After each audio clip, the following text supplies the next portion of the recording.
Michael Akobi, Pound for Pound TV, here with Nikita Tszyu. Nikita, the fight is just around the corner. What's the mindset like? I'm in a very chilled out, very enjoyable mindset. The time when it comes down to fight week, and the closer you get to a fight, there's this different set of emotions that come in through. It's like the best way to describe it's kind of like an adrenaline cocktail. Like you've got like a bit of fear, you got a bit of energy, you got just eagerness, excitement, and it's a fun feeling to have. You only fought a couple of months ago. You're out fighting again. That seems to be the plan, to keep you busy, keep the tools sharp, as they say. Can we expect to see you in the ring a couple more times this year? Yeah, well, we're planning for 4 to 5 fights a year. That's what's by contracts, and that's what we've got to try and meet. And it's the best way to grow.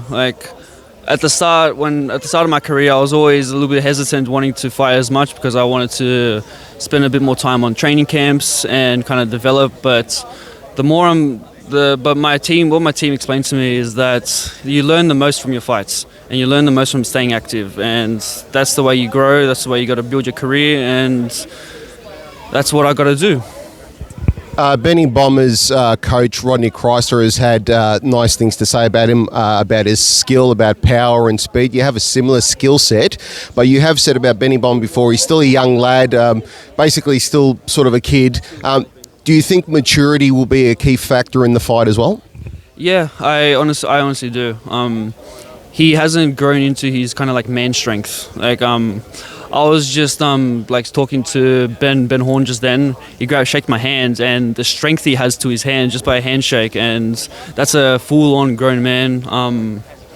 And when I've shaken Ben Bommber's hand, it's a little bit soft. But look, it's a thing with age. But I think, yeah.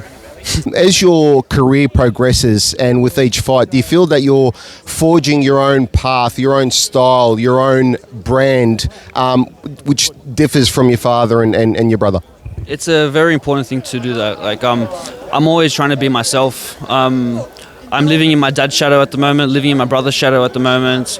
Tim's broken out of that shadow, and I've got to break out myself. And I'm going to do it the way I like to do it. I go on stage and I talk the way I talk to normal people. I have fun with it all. I smile, I'm not too serious, and I don't try and put any kind of... I don't try and force myself to fight any particular way. I do things that feel good to me, and trying to be my own man. And just finally, mate, just about your training, there's some old school techniques. I know you punch a bag full of bearings or frozen peas sometimes in there, which is kind of old school. I saw you catching coins being flipped in front of you off a board. Where did that come from? I guess this is just like Soviet stuff, the stuff that my dad did in the past. It's their kind of little tricks. The bag, it's all for conditioning your hands. Our hands are our weapons, and a lot in boxing you see fighters that have a lot of hand injuries. Floyd Mayweather was quite infamous for that. He's always had brittle hands, and the end of his career was he went from being a power puncher to being very tactical, and that could have definitely been because of his hands, because he didn't want to hurt himself, and he just didn't look for the knockouts anymore. But I'm trying to prepare myself to be able to put in those hard shots and never to be able to hold back, because I learned a lot in my time away from boxing. I did a lot of work with Kung Fu, so I learned a lot about conditioning the body, conditioning the mind, and this is just one of the practices. It's a beautiful feeling as well, you're sharpening your tools, both muscular, both mental, and then the physical. And yeah, it's just a satisfying feeling knowing that if you punch someone, it's not going to hurt. Nikita, thank you so much for your time. We'll see you on the 24th. Best of luck. Thank you.